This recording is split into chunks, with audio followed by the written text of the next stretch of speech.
மகாபாரத போர் நடைபெற்று கொண்டிருக்கின்றது. அந்த நேரத்திலே தன் மகனான அபிமன்யு அர்ஜுனன் முன்பதாகவே மாண்டு மடிகின்றான். இதனை கண்ட அர்ஜுனன் தேம்பி அழுகின்றான். உடனே அர்ஜுனனின் பின்புறமாக இன்னொரு அலக்குரல் கேட்கின்றது. திரும்பி பார்க்கின்றான். கண்ணன் ஓவென்று அழுது கொண்டிருக்கின்றார்.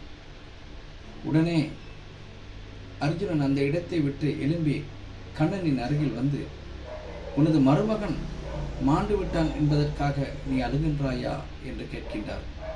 உடனே அதற்கு கண்ணன் கூறுகின்றார், அதற்காக நான் அழவில்லை, உனக்கெல்லாம் கீதையின் விளக்கத்தை பற்றி கூறினேனே, அதனையிட்டு நான் வெட்கப்பட்டு அழுகின்றேன் என்று கூறுகின்றார்.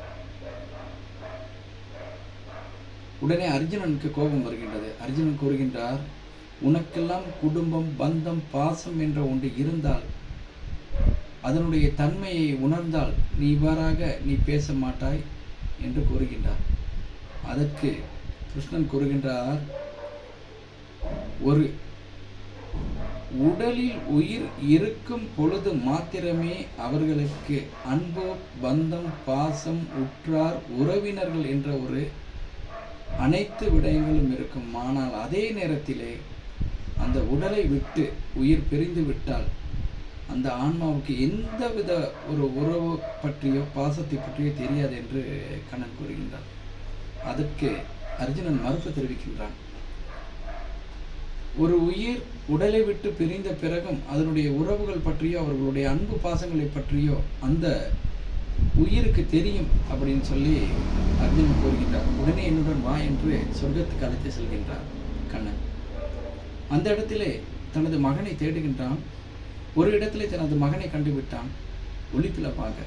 அந்த இடத்திலே ஓடி தனது மகனே என்று அபிமன்யுவை கட்டி அணைக்க செல்கின்றான். உடனே அந்த அபிமன்யுவின் ஆன்மா அர்ஜுனாவை தடுத்து நிறுத்துகின்றது.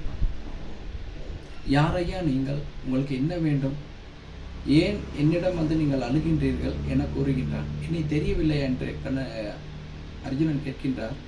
தெரியவில்லையே, நான் ஒரு ஆன்மா, எனக்கு பந்தபாசம் என்பதே எதுவும் இல்லை என அபிமன்யு கூறிவிட்டு சற்று தள்ளுங்கள் என்று அவன் வேறு வழியாக சென்று கொண்டிருக்கின்றான்.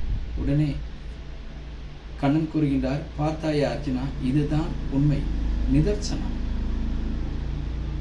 ஒரு உயிர் உடலை விட்டு கடந்து விட்டால் அவர் எந்த வழியிலிருந்து அது வந்தது என்பதே அதற்கே தெரியாது. நீ கட்டி அழ வேண்டும் என்றால் போர்க்களத்திலே இருக்கும் உனது மகனான அபிமன்யுவின் உடலை கட்டி அழு என்று கண்ணன் கூறுகின்றார். இதுதான் உண்மை.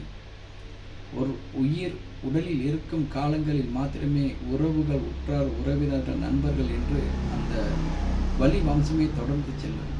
அதே உடலை விட்டு அந்த உயிர் சென்று விட்டால் தான் யார் என்பதை தெரியாமல் போய்கின்றது. எனவே வாழும் காலங்களில் நாங்கள் வாழ்ந்த இடத்தை இல்லாவிட்டாலும் அந்த வடுக்களை நாங்கள் விட்டு செல்ல வேண்டும். ஒருவர் இறந்த பின்பும் இவர் இவ்வாறாக செயல் புரிந்தார், இவர் இவ்வாறானவர்களுக்கு உதவி புரிந்தார், இந்த சமூகத்துடன் இப்படி வாழ்ந்தார் என்று ஊர் போற்ற வாழ வேண்டும். இதுதான் உண்மை. எனவே வாழும் காலங்களில் நாங்கள் எமது சொந்தங்களுடன், உற்றார் உறவினர்களுடன், நண்பர்களுடன், எமது சமூகத்தைச் சேர்ந்தவர்களுடன் அன்பாக பழக வேண்டும். ஒரு உயிருக்கே தான் யாரென்று தெரியாது, அது மறுபிறப்பெடுக்கும். ஆனால் நாங்கள் எதற்காக வந்தோம், எதனை செய்ய வந்தோம், அந்த வேலையை நாங்கள் செய்தோமா என்று யோசித்து தனது குடும்பத்தை மட்டுமல்லாது மற்றைய மனிதர்களையும் தனது குடும்பமாக நினைத்து வாழ்வோம் என்றால் அனைத்தும் நன்மையாகவே அமையும். நன்றி, வணக்கம்.